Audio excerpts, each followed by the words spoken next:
Assalamualaikum warahmatullahi wabarakatuh. Kami kelompok 6 ingin membahas bab 6 tentang dasar-dasar intelijen bisnis, database, dan manajemen informasi. Kami kelompok 6 yang beranggotakan Ayu Astati NIM 124, Ragil Tri Astuti NIM 136, dan Renda Ayu Imtihani NIM 137.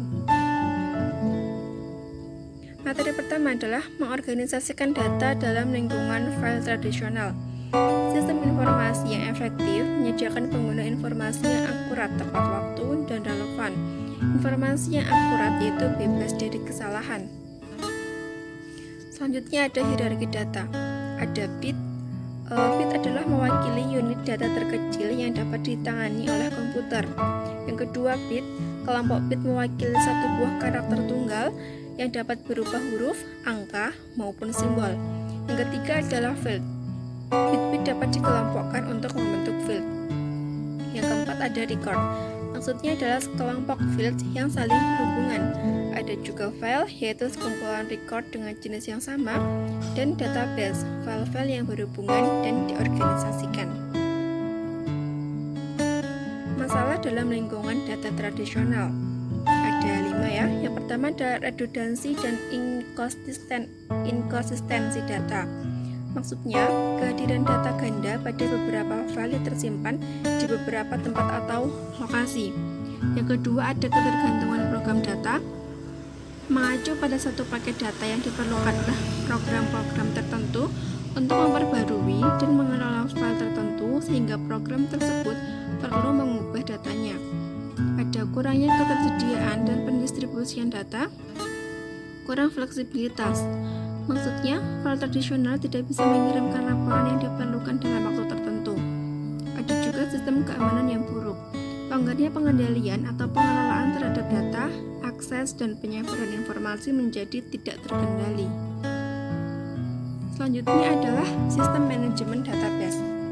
Sistem manajemen database atau database management system, disingkat dengan DBMS, adalah perangkat lunak yang memungkinkan suatu organisasi memusatkan data, mengelola secara efisien, dan menyediakan akses terhadap data yang disimpan oleh program aplikasi.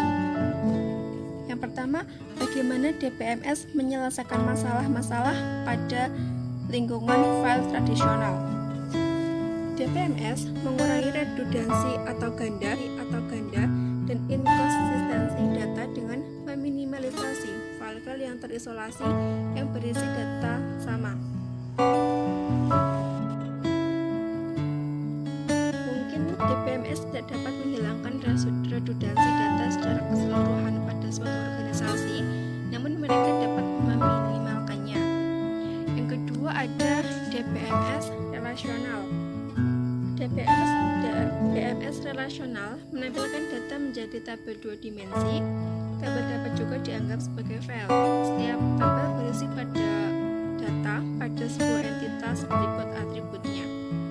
Dan yang ketiga ada operasi DBMS relasional.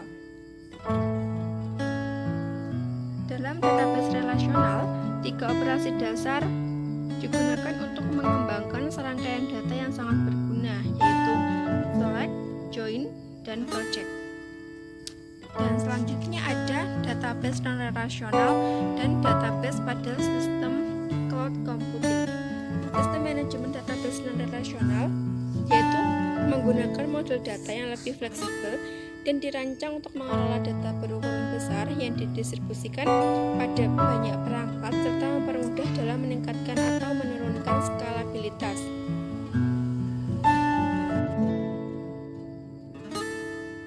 Selanjutnya ada kapabilitas sistem manajemen database. DBMS selalu menyatakan perangkat untuk mengorganisasikan, mengelola, dan mengakses data pada database, dan hal yang terpenting adalah bahasa untuk mendefinisikan data, kamus data, dan bahasa untuk memanipulasi data. Meminta dan melaporkan. DBMS menyertakan perangkat untuk mengakses dan memanipulasi informasi pada database. Sebagian besar DBMS memiliki bahasa tersendiri, yaitu bahasa manipulasi data yang digunakan untuk menambah, mengubah, menghapus data pada database. Ada dan merancang database. Database memerlukan rancangan konsep maupun fisik. Rancangan konseptual atau logis dari suatu database adalah model abstrak database dari perspektif organisasi bisnis. Normalisasi dan diagram relasi entitas. Proses perancangan mengidentifikasi hubungan elemen data dan cara yang efisien dalam mengelompokkan elemen data untuk menjawab kebutuhan informasi suatu organisasi. Sistem database rasional berupaya untuk menerapkan aturan referensi terintegral yang menjamin hubungan antar label tetap konsisten. Merancang database mendokumentasikan model datanya dengan sebuah diagram relasi entitas. Baik, yang selanjutnya yaitu memanfaatkan database untuk meningkatkan kinerja bisnis dalam pengambilan keputusan. Nah, di sini terdapat tantangan dalam menangani besarnya data, karena sebagian data dikumpulkan oleh organisasi yang terdiri atas data transaksi. Nah, di sini juga terdapat lonjakan dari lalu lintas web, surel, konten media sosial, dan lain-lain, sehingga rangkaian data dengan volume besar yang melampaui kemampuan DBMS dalam mengelola, menyimpan, dan menganalisis data. Dan yang selanjutnya, infrastruktur pada intelijen bisnis. Nah, di sini terdapat 4 kemampuan. Di dalamnya ada data warehouse dan data mart, kemudian hand-off, lalu komputasi dalam memori, dan platform analitis. Yang dimaksud data warehouse dan data mart di sini yaitu data yang menyimpan data historis dan data terkini yang berpengaruh bagi kepentingan pengambilan keputusan di seluruh perusahaan. Nah, lalu yang dimaksud hand-off di sini, hand-off ini digunakan untuk menangani data yang berkapasitas besar, yang semi terstruktur ataupun tidak sama sekali. Nah, perusahaan di sini menggunakan hand-off. Yang selanjutnya, komputasi dalam memori. Cara lain untuk memfasilitasi analisis data yang besar selain menggunakan hand-off, dengan menggunakan komputasi dalam memori ini.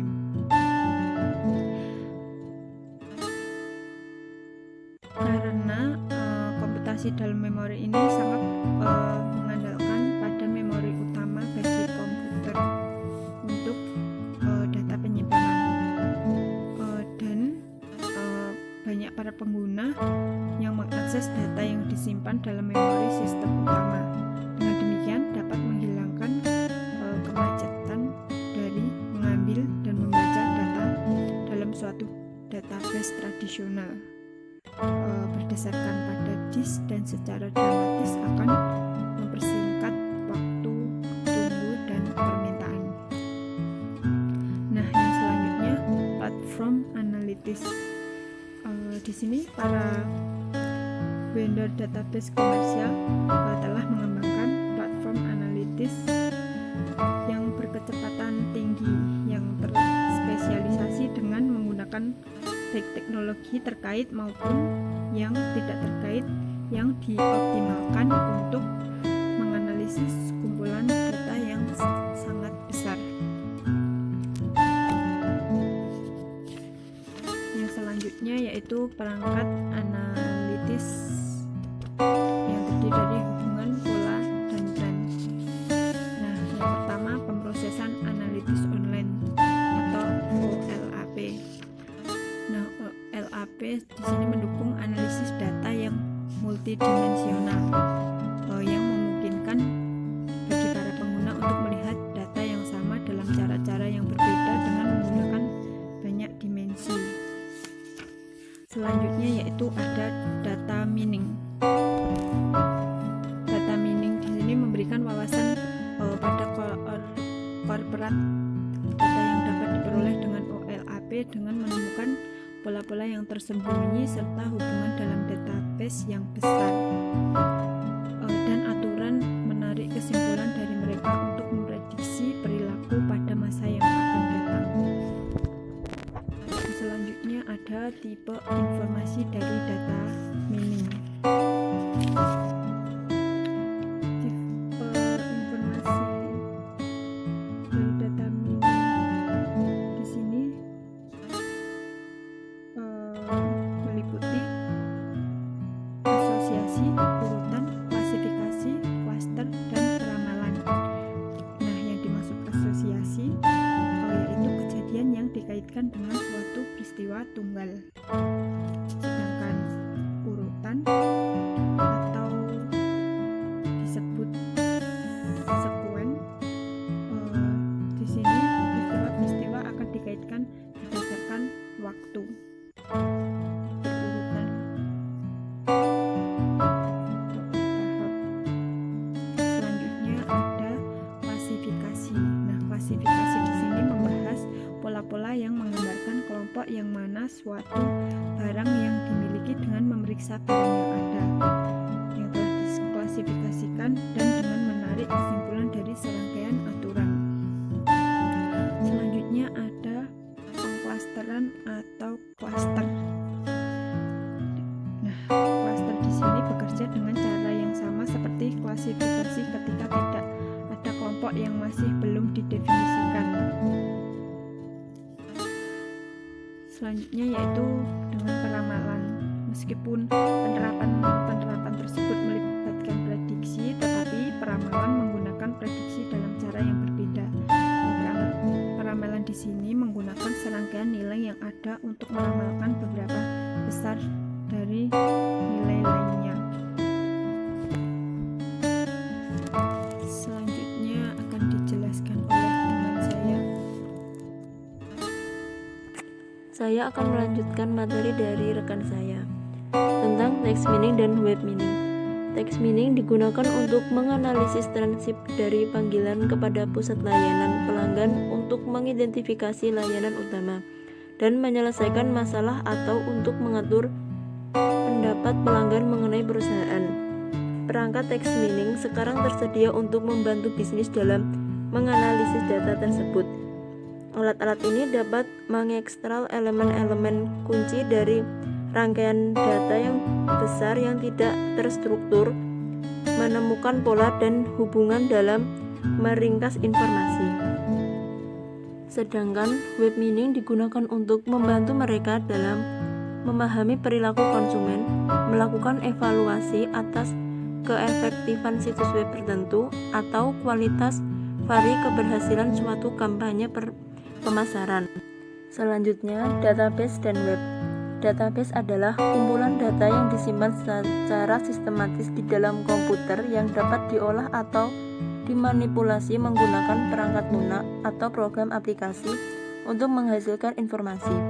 Sedangkan web adalah sumber utama lainnya dari data besar yang tidak terstruktur untuk mengungkapkan pola, kecenderungan, dan wawasan dalam perilaku konsumen. Perangkat lunak browser web akan meminta data dari database organisasi dengan menggunakan pemerintah HTML untuk berkomunikasi dengan server web dalam lingkungan atau client atau server. BPMS disimpan pada komputer khusus yang disebut server database. Materi yang terakhir, mengelola sumber data.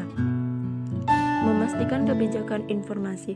Maksudnya, kebijakan informasi menentukan aturan organisasi dalam hal pembagian, penyebaran, pemerolehan, standarisasi, klasifikasi, dan penyimpanan informasi.